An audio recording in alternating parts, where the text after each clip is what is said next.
Good morning, people. How are you? Okay, my name is Cynthia Vanessa. We're going to start today's lesson. Okay, have you ever been to New York? Okay, so we're going to start with the dialogue. I'm going to read it for you. Hi, Sarah. I haven't seen you the last few days. How are you? Hello, Wanda. You look gorgeous. Me and Mario spent the last 2 months in New York City. He had a job offer to work in a new project.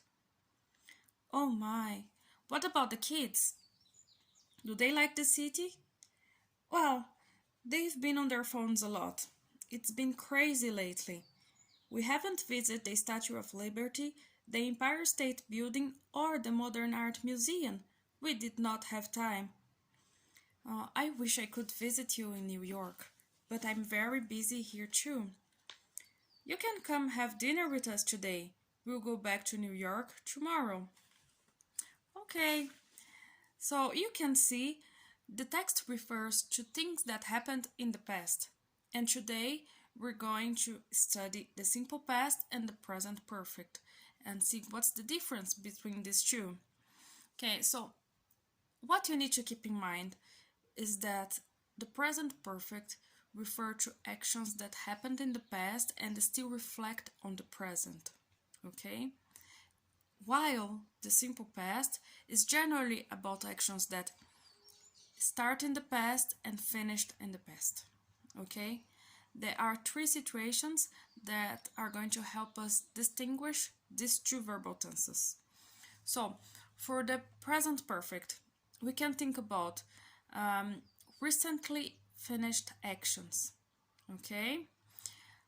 Actions that start on the past and reflect on the present, or actions that start on the past but can still happen in the present, right?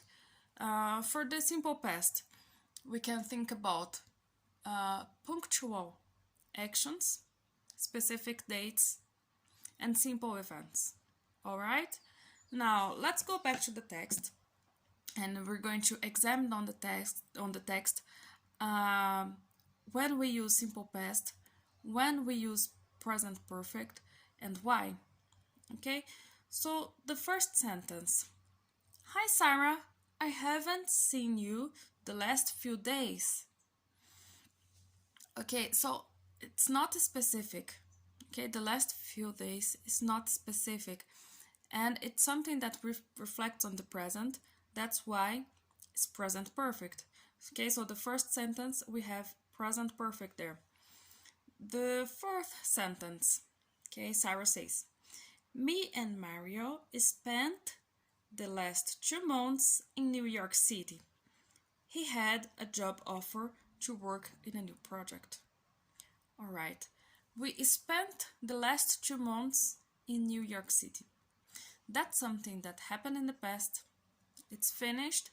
It's for a specific period of time, okay? It's 2 months. 2 months ago. It's not going to happen again, right? And it is a specific. That's why we use simple past. Okay, so he had a job offer. That's also simple past, because he did not have a job offer continuously. Okay, he had a job offer. He went to New York. Okay, that was a simple action. It's an action that happened in a specific time in the past, and it ended. Okay, he had the offer. It's simple, right? Now, on the seventh sentence, Sarah says about the kids. Well, they've been on their phones a lot lately. It's been crazy. So the kids are on their phone, okay? This is not specific, okay? It doesn't say how much time they've been on their phone. It's general. They've been on their phone, and it can still happen in the present. All right? So there we have present perfect. And again, it's been crazy lately. So the last day it's been crazy. It's vague, okay? It's not specific. It's been crazy. and in the present it can change or it won't. Okay, so it's something that can still reflect, and it's vague, it's not specific on the time. All right, the next sentence just below: we haven't visited the Statue of Liberty, the Empire State Building, or the Modern Art Museum. Okay, so they did not visit, but they can still visit. All right, that's why we use present perfect. And just after that, we did not have time. Why did I use the simple past this time? Because in the time that they were in New York City, they could not visit these monuments because they did not have time. Okay, that's something that happened 2 months ago.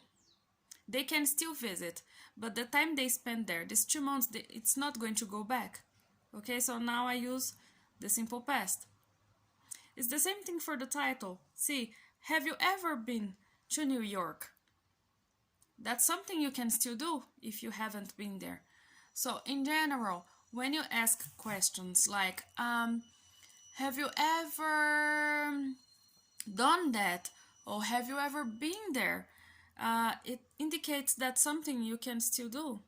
And usually you have present perfect in this kind of sentence. All right? So I hope it helped you distinguish the two. And if you have any questions, you can send me. Now, on the next page, on the file I sent you, we have sentence structure for the present perfect. Okay? It's very simple. You're going to have an auxiliary verb and the verb on the participle. All right?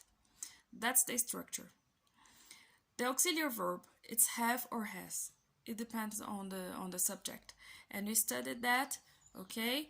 You know, you use I have, you have, he has, she has, it has, you have, we have, they have, all right? So you're going to use have. It needs to agree with the subject, okay? The same way you did before. And the participle doesn't change, okay? You're going to have the verb on the participle. It's not going to change depending on the subject, okay? It's going to be the same. It doesn't change. Now you have some examples there. I put for you 4 different verbs, and you see the 3 first, they are on gray, dark gray, okay? And the last one, light gray. So why did I do that? Because the 3 first, they are irregular verbs, and the last one is regular, okay? The difference between them both, the irregular verbs, they are going to change depending on the past or the participle, okay? They're going to change their form.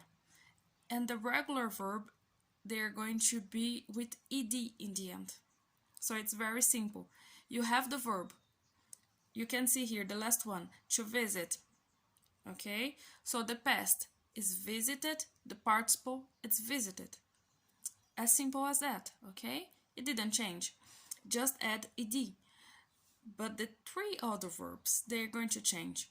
Okay, so the verb to be on the past, was or were, depending on the subject. On the participle, been. All right? To see, on the past, saw. On the participle, seen. To spend, on the past, is spent. On the participle, is spent. Okay? You have a list of irregular verbs that you can see later. I just put this 4 so you can see it as an example. And now you can also look at the text and underline all the verbal tenses you find on the text. Okay, so I'm going to give you some time to do that, and you can underline all of them. And as you do that, you see the verbs that are on the simple past, on the present perfect, And in the end, you see that there's something else there. Okay, on the 10th sentence, you see, oh, I wish I could visit you in New York. So what is could? That's what we're going to see now. So could is a modal verb. Okay, today we're going to see two of them, two modal verbs. We're going to study can and could. And this modal verb is about possibility, capability, or ability. All right? There's a very subtle difference between can and could. Can, it's more about real possibility, situations that can happen in real time, in the present. All right? And could is more of an idea of something that can happen in the future, or something that could happen in the past, or something you imagine. Okay,